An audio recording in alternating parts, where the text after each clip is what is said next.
इसके पहले हम लोग राम वृक्ष बेनीपुरी की जो रचनाएँ थीं, माटी की मूर्ति उस पे हम लोग बात किए थे। बात क्रम के दौरान हमने उनके जीवन से संबंधित, जन्म से संबंधित एवं उनकी साहित्यिक योगदान में जो भी रचनाएँ क्रमबद्ध तरीके से यानी कि जो भी प्रकाशन वर्ष से संबंधित रचनाएँ व्यवस्थित क्रम में हमने इस पे अपनी बातचीत की। तो उसके बाद माटी की मूर्ति में जो कई भागों में यानी कि जो गाँव के रेखा चित्र इन्होंने खींचा है, विभिन्न प्रकार के पात्रों के माध्यम से उन पात्रों पे हमने कुछ अपनी बातचीत किए थे। उसी क्रम में हम लोग इस कक्षा के माध्यम से या इस व्याख्यान के माध्यम से हम अन्य पात्रों के जो चारित्रिक गुण हैं और उनका योगदान कला के क्षेत्र में या साहित्य के क्षेत्र में उनकी क्या खूबियाँ रहीं, उन राम वृक्ष बेनीपुरी की माटी की मूर्ति के द्वारा जानने का प्रयास करेंगे। इसके पहले देखा जाए तो हमने मुख्य रूप से 2 पात्रों पे अपनी बातचीत कर चुके थे, रजिया बलदेव सिंह, सैजू भैया। प्यार से हमारी बातचीत करना है। सैजू भैया मंगर रूपा की आजी, देव बाल गोबनी, भगत सिंह, फौजी परमेश्वर, बैजू मामा, सुभान खान और बुधिया। विलम्ब न करते हुए हम अपनी बातचीत को आगे बढ़ाने का प्रयास करते हैं। सबसे पहले इस रेखा चित्र के माध्यम से हम सैजू भैया की जो विशेषताएं हैं यानी कि जो उनका शारीरिक संरचना है उस पे हम लोग अपनी बातचीत करेंगे। लेखक के अनुसार रंग सांवला, बगुले सी बड़ी बड़ी टांगें, चिंपैंजी की तरह बड़ी बड़ी बाहें, कमर में धोती पहने, कंधे पे अंगूछा डाले, नाक खड़ी और लंबी, बड़ी बड़ी आंखें कटोरों में धंसी, गाल चिपके। गांव के सबसे लंबे और दुर्बल आदमियों में सैजू भैया की गिनती होती है। यानी कि कुछ प्रमुख विशेषताएं हैं कि गांव के सबसे दुबले एवं प्रायः कुपोषण यानी कि भोजन का अभाव होने के कारण प्रायः दुबले, आँख चिपटा हुआ, चेहरे पे पीलापन और लंबी गर्दन और शारीरिक हाव-भाव बनावट के कारण उनकी एक विशेष अपनी रंगो रूप सजा शैली है और यह गाँव के सबसे दुबले आदमियों में सबसे बड़े होने के कारण अपनी एक अनोखी विशेष पहचान बना चुके हैं। सैजू भैया गांव के चंद जिंदा दली लोगों यानी कि गांव में जो भी व्यक्ति थे उनमें से कुछ ही व्यक्ति जो प्रायः दूसरे के सुख दुख में शामिल होते थे उनमें से एक थे। बड़े मिलनसार, मजाकिया और हंसीखोर यानी कि एक दूसरे के साथ आसानी से आपस में घुल मिल जाना सैजू भैया की प्रमुख विशेषताएं थी। सैजू भैया के पिता गुम्मा ताजिया कहलाते थे। गांव के एक अच्छे किसान में गिने जाते थे। यानी कि सैजू भैया के जो पिता थे वह एक अच्छे कृषक थे और खेती बाड़ी बहुत बेहतरीन तरीके से करते हैं, इसलिए उन्हें एक अच्छे कृषक के रूप में जाना जाता था। इस के माध्यम से यानी कि सैजू भैया के माध्यम से लेखक ने सूदखोर व्यक्ति यानी कि जो उधार लेकर या सूद पे पैसा लेकर दूसरे से अपना जीवन जीने का प्रयास करता है या सूदखोर व्यक्ति का तुलना प्रायः चिलर से किया है। सैजू भैया का जो व्यवहार है वह सामाजिक प्रणाली के रूप में आता है यानी कि समाज सेवा ही उनका सबसे बड़ा कर्तव्य रहता। अगर गांव में किसी भी व्यक्ति या बच्चे का बीमारी हो जाता या किसी चीज़ को या सामान को बाजार से गांव में लाना हो तो सब प्रकार के कामों को अपने ऊपर यानी कि उसकी जिम्मेदारी सरजू भैया ले चुके थे। इस रेखा चित्र के माध्यम से सरजू भैया के माध्यम से राम वृक्ष बेनीपुरी कहते हैं कि विक्टोरिया होर की जो अमर कृति है, विक्टर होर की जो अमर कृति है ला मिजरेबा की पंक्ति से तुलना करते हुए सरजू भैया के बारे में राम वृक्ष बेनीपुरी लिखते हैं। डॉक्टर का दरवाजा कभी बंद नहीं रहना चाहिए और पादरी का फाटक हमेशा खुला होना चाहिए। सरजू भैया को निसंदेह इन दोनों की रुतबा अकेले ही हासिल हो चुकी थी। यानी कि सरजू भैया की जो विशेषताएं हैं उसकी तुलना करते हुए यह लिखते हैं कि डॉक्टर का दरवाजा कभी भी बंद नहीं होना चाहिए और पादरी का फाटक हमेशा खुला होना चाहिए। सरजू भैया का निसंदेह इन दोनों का रुतबा अकेले ही हासिल है। लेखक ने सरजू भैया के व्यक्तित्व के अनुकरणीय एवं अनुसरणीय ही नहीं वंदनीय एवं पूजनीय के रूप में भी इन्होंने प्रस्तुत किया है। सरजू भैया के 5 संतान हुए, लेकिन जब 5वीं संतान हुई, उन संतान के दौरान यानी कि बेटे की चाह में उसकी पत्नी का स्वर्ग सिधार हो चुका यानी कि सरजू भैया पुत्र की महत्वाकांक्षा में लीन थे। इसके सरजू भैया के माध्यम से प्रायः लेखक यह दर्शाते हैं कि सरजू भैया प्रायः एक संपन्न परिवार से थे, किंतु अपनी जो दानशीलता, सहृदयता और सीधेपन की भावना के कारण वह अपनी संपूर्ण संपत्ति खो चुके थे और उधार लेके अपना जीवन यापन कर रहे थे। चौथे नंबर पे मंगर यानी कि एक जो लेखक के घर था उसके घर काम करने यानी खेती बाड़ी जिसे हलवाह के रूप में जाना जाता है।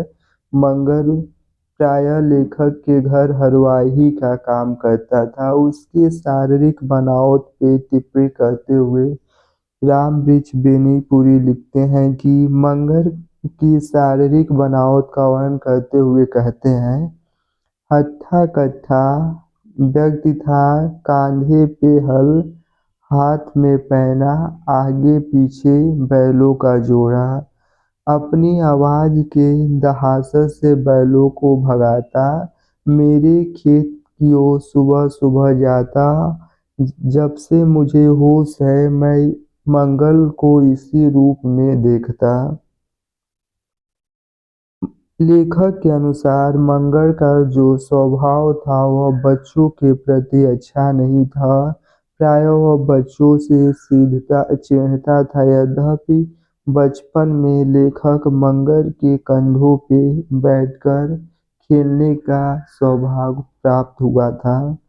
मंगल की पत्नी का नाम भोकलिया था। इसके 2 संतान हुए। जैसे ही पुत्र कमाऊ यानी कमाने योग्य हुआ, वह बाहर निकल गया और एक बेटी जो पैदा हुई वह लूली थी। मंगर ने अपनी बेटी की शादी बड़ी धूमधाम से की थी, किंतु एक बार जब किसी मुसीबत में आने के कारण वह अपने दामाद के दरवाजे पे पहुंचते हैं। बड़ी बेरुखी से वह वहां से वापस जाने को कह देते हैं। मंगर का जीवन यापन प्रायः गांव में हलवा यानी कि जो दूसरे की खेती बाड़ी करते यानी कि बैलों के माध्यम से खेती बाड़ी या सिंचाई निराई काम करते, उसी काम के दौरान मंगर का जीवन यापन चल रहा था। एक बार प्रायः मंगर को देखा जाए तो मंगर को अर्धकपरी यानी क्याक के पास फोड़ा हो जाने के कारण उसकी पत्नी जो मोकली है चीनी दूध अरहर का दाल लगाती वह फोड़ा से आराम मिल जाता लेकिन एक आंख हमेशा के लिए विलुप्त हो जाता।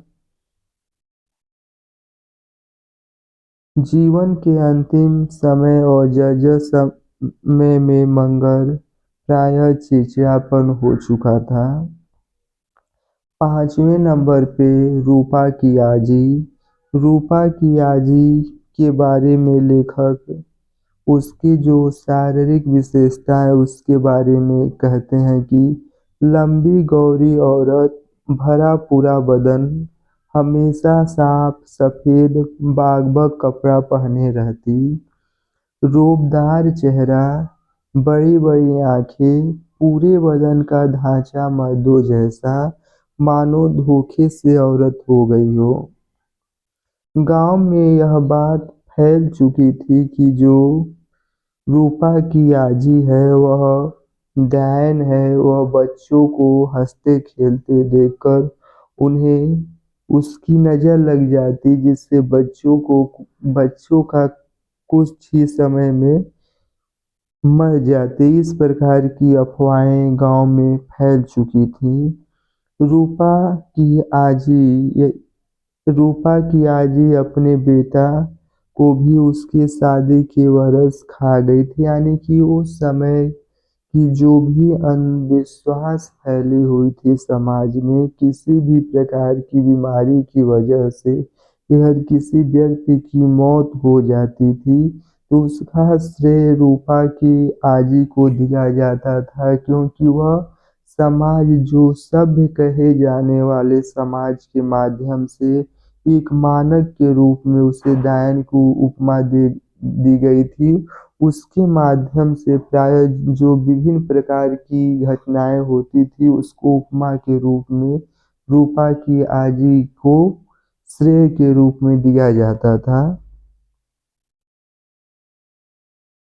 इस सब चित्र के माध्यम से एक बार रूपा की आजी शिवरात्रि के मेले में एक बच्चे को रोता हुआ बच्चा था उसे चुप कराने के उद्देश्य से गोद में उठाती लेकिन लोग उसे डायन कह के संबोधित करते और मारते। वह उस भीड़ से बचने के लिए तेजी से वह भागती जाती अचानक वह एक कुएं में जाके गिर जाती जिसके उपरांत उसका देहांत हो जाता। देव जो लेखक है उसके बचपन का मित्र एवं साथी हैं। देव के साथ प्रायः लेखक तपस्वी भाई के बगीचे में जाके अमरूद तोड़ने का काम करते थे।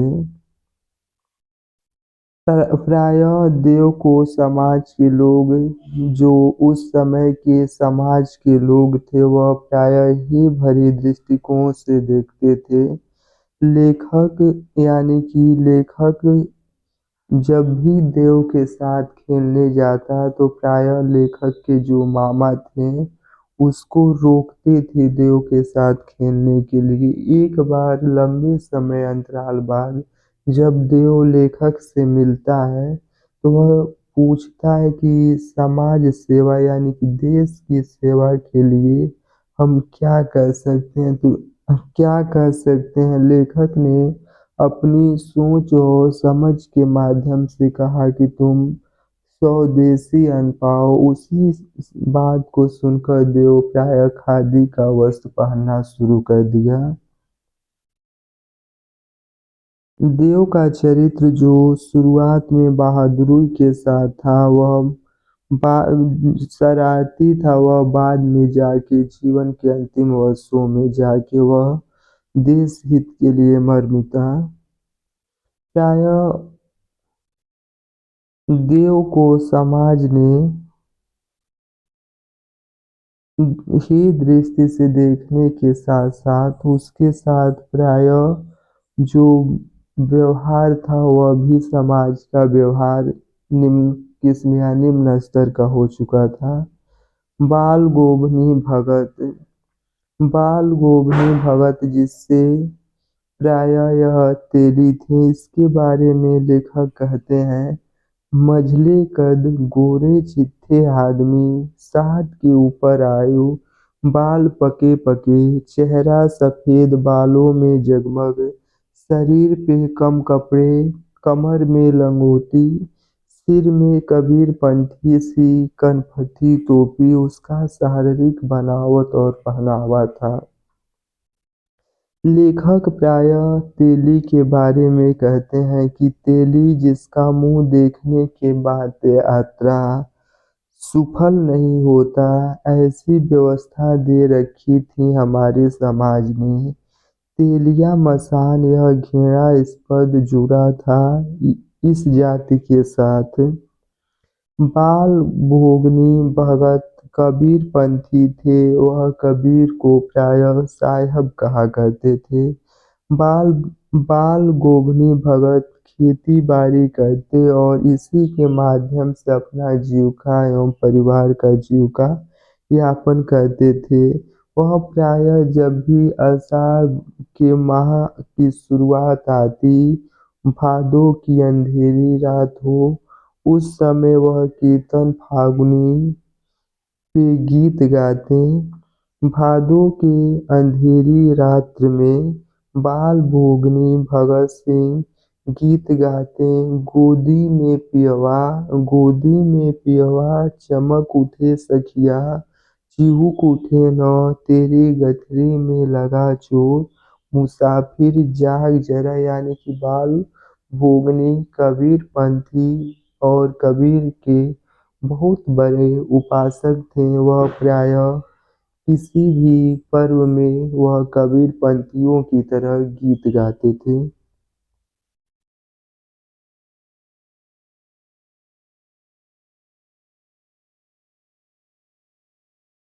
भौजी, लेखक की जो पहली बार वह पालकी में बैठकर सहबाला बनके वह भैया की बारात में गया था, वह पहली बार सहबाला बना था। भौजी के माध्यम से लेखक प्रायः अपने भौजी की जो प्रायः बदलते हुए समय और समाज के साथ जो व्यवहार थी, उस व्यवहार में परिवर्तन हुआ, उसको अभिव्यक्त करता है। इस शब्द चित्र के माध्यम से जेठानी को सास तू भी कहा गया है। भाभी की दर्जा माता का है, यह बात लेखक ने नई रोशनी के पुस्तक में पढ़ा था। शुरुआती दौर में भौजी यानी कि लेखक की जो भाभी थी, उनका व्यवहार लेखक के साथ मधुर था, लेकिन कुछ समय बाद यानी कि 20-30 वर्षों के बाद व्यवहार में प्रायः परिवर्तन होने के कारण वह आपस में चिड़चिड़ापन और एक दूसरे के प्रति ही की भावना उत्पन्न हो चुकी थी। परमेश्वर यानी कि लेखक के पटीदार का व्यक्ति था, बेनीपुरी का रहने वाला। श्री राम गांव से आकर लेखक यह सूचना देता है कि परमेश्वर बहुत बीमार है, पता नहीं वह बचेगा या नहीं। लेखक परमेश्वर के बारे में कहता है कि परमेश्वर फिजूल खर्च है, आवारा है, सारे घर को उसने बर्बाद कर दिया, कर्ज पर कर्ज किया, पुश्तैनी जमीन बेच दी और अंत में उस साल अपने बीवी के गहने तक बेचकर गांजा में फूंक दिया। उसने मेरे परिवार की इज्जत में बत्ता लगाया, अपने घर वालों को संकट और कष्ट में डाला। कमबख्त मरे, ऐसे आदमी का मरना ही ठीक है। सब कुछ जानने के बाद लेखक का मन परमेश्वर के प्रति श्रद्धेय की भावना थी। वह इतना कुछ सुनने के बाद भी वह परमेश्वर को देखने जाता है। परमेश्वर के घर पहुंचने पे पता चलता है कि परमेश्वर कच्चा शकरंद खाने से उसको भीषण रोग, जिसे हम अतिसार कहते हैं, होने के कारण उसको 104 डिग्री बुखार हुई और बुखार की वजह से दस्त होते रहा, जिससे उसकी मौत हो गई। लेखक के अनुसार परमेश्वर के बारे में टिप्पणी करते हैं कि आवारागर्दी एक ऐसी आग थी जो खुद को जलाती है और दूसरों को गर्मी और रोशनी देती है। परमेश्वर प्रायः वह भी गीत गाने वाला था और वह अक्सर दशहरे के अवसर पे लेखक के गांव में आता। रात में ओझों के द्वारा भूत खेलने का रिवाज था, यानी कि जो उस समय की सामाजिक, सांस्कृतिक एवं आर्थिक स्थितियां थी, उसको परमेश्वर के माध्यम से लेखक ने बहुत ही सुंदर एवं कलात्मक ढंग से प्रस्तुत किए हैं। बैजू मामा पटना जेल में लगभग 30 वर्ष तक रहे। वह इस जेल में कैदियों के, वार्डनों के मामा, जमादारों के मामा, यानी कि उस जेल में तमाम लोगों के बैजू मामा थे। बैजू मामा को हर बार चोरी के जुर्म में 2 साल की सजा होती थी। इस तरह करते हुए उनको 30 साल, यानी कि 30 रुपए के चक्कर में इनको 30 साल की सजा हुई। प्रायः बैजू मामा गाय की लालसा पाले हुए वह गाय खरीदने जाते, लेकिन अचानक मन में, यानी कि उनके मन में एक चोर उत्पन्न हो जाता और गाय न खरीदकर रास्ते में से बैल चोरी करने को मजबूर हो जाते हैं। जैसे ही बैल चोरी करके वह आगे जाते हैं, दुकानदार द्वारा पूछे जाने पे उस पोल का भंडाखोल हो जाता और इसी पे उनकी जो समस्तीपुर के मजिस्ट्रेट थे 1 साल की सजा दिए। लेकिन जैसे ही बैजू मामा जेल से छूटते, पुनः वह गाय की लालसा पाले हुए पुनः वह चोरी करते। ठीक इसी प्रकार से उन्हें 2 वर्षों की सजा हो जाती थी।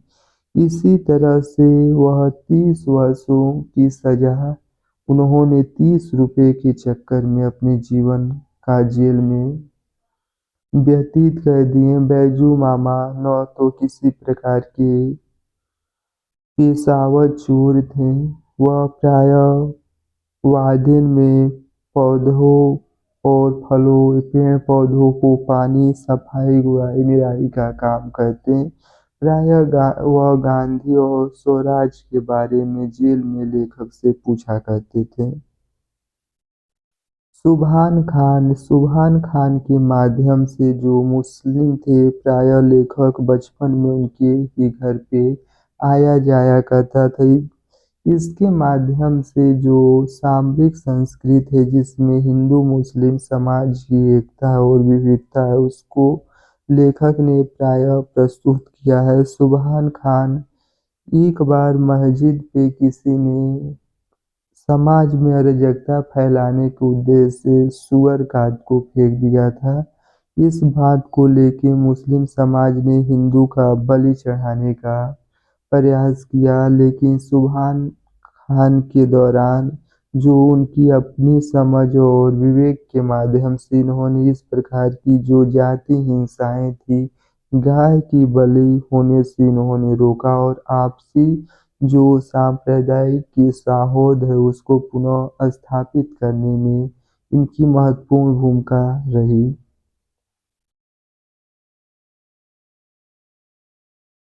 बुधिया इस संग्रह चिन्ह का अंतिम शब्द चित्र है और लेखक की जो बचपन की प्रेमिका है, उसके बारे में इन्होंने ज़िक्र किया है। जब लेखक बचपन में यानी कि छोटे थे तो उस समय बुधिया के यहाँ बकरी रहती थी। वह बकरी चराने जब जाती थी तो लेखक जो चमेली की क्यारी बनाकर फूल लगाए थे उस फूल को वह चर लेती थी। ये सब चित्र के माध्यम से बचपना और जवानी के उन तमाम पहलुओं के बारे में दृश्य प्रस्तुत किया गया है। जब लेखक का मुलाकात बुधिया से लंबे समय अंतराल होता तो वह 4 बच्चों की माँ रहती और खेत में गेहूँ काटने के दौरान लेखक का भेंट होता है। इस रेखा चित्र में कुछ प्रमुख कथन है जहाँ से प्रश्न पूछे जाने की बारंबार संभावनाएं रहती हैं, उस पे हम लोग अपनी बातचीत करेंगे। पहले रजिया, रजिया में यह रजिया की माँ भी किसी जमाने में क्या कुछ कम रही होगी। खंडहर कहता है इमारत शानदार थी। अब तो ऐसे भी गांव हैं जहाँ के यहाँ के हिंदू मुस्लिम के हाथ से सौदा भी नहीं खरीदते। बलदेव सिंह उन दिनों हिंदू मुस्लिम की ताना-तानी नहीं थी। दोनों दूध चीनी की तरह घुले मिले थे। हिंदू की होली में मुसलमान की दाढ़ी रंगी होती, मुसलमान के तजिए में हिंदू के कंधे लगे होते। जिस दिन वह आया हमें आश्चर्य हुआ, जिस दिन वह गया हम स्तंभित रह गए। धन्य है वह नारी जिसे ऐसा पति मिले। अगले जन्म में हे भगवान मुझे बलदेव सिंह की ही दासी बनाना। सहजू भैया कभी कभी मर्द गंगा यमुना या सूरज हो जाता है। इस बारे में औरत ही सौभाग्यशालिनी है, प्रायः उनके नामों में ऐसे अनर्थ नहीं है। मंगर रेखा चित्र में मंगर के लिए ये बैल बैल ही साक्षात महादेव थे। सूखी हार थार भई भारी, अब का करबे लड़बड़ व्यापारी। सूखी हार थार भई भारी, अब का लदबड़ हे व्यापारी। हलवाओं अर्थात अन्नदाताओं के लिए पेंशन की हमारे अभागे देश में कहाँ व्यवस्था है, और व्यक्तिगत दया का दायरा तो हमेशा ही तंग रहा। मर्दों की अपेक्षा औरत अपने को परिस्थिति के ढांचे में ज़्यादा और बहुत जल्द ढाल सकती हैं। रूपा की आजी डायन पहले अपने घर को स्वाहा करती है। उफ यह डायन कब मरेगी, कब गांव को इससे नाजात मिलेगा। अपने ससुर पति बेटे पतोहू को खाते जिसे देर न लगी, वह दूसरे के बाल बच्चों को क्यों तरस खाएगी। दुनिया में भूत कोई चीज नहीं, जादू टोना सब गलत चीज है। अरे यह बुधिया नहीं काल है, आदमी नहीं सापिन है, चलते फिरते चुड़ैल बाभनी है। नहीं, इसे जिंदा गाड़ देने से कोई पाप नहीं लगता। देव छोटे कुत्ते विलायती कुत्ते हो गए, टमाटर विलायती बैगन बन गया। हमने सुन रखा था दुनिया में 3.5 ही वीर हैं, पहला भैंस, दूसरा सूअर, तीसरा गेहूँन और आधा राजा रामचंद्र। भौजी भारतीय परिवार में भौजी का वही स्थान है जो मरुभूमि में ओएसिस का। खींचा खींचा चेहरा, रसहीन नयन, दुबला पतला शरीर, मुरझाई मर्दा सा मन, यही भारतीय मानवता का साधारण ढांचा है। यह कलम टूट जाए जो निंदा के लिए उठती हो। बैजू मामा बाबू, यह पाप की कहानी क्या सुनते हैं आप? चोर चमारों की बातें कहीं सुनी जाती? क्या बिना नशा खाए चोरी हो सकती? निशाचरी काम करने के लिए पहले निशाचर बन जाना पड़ता। बड़ी चोरी में बड़ा खतरा। बैजू सुभान खा, अल्लाह तो पूरब पश्चिम उत्तर दक्षिण सब ओर है। कर्ज के पैसे से तीरथ करने में सबद नहीं, इंसान इन आँखों से अल्लाह को देख सकता है। धन्यवाद।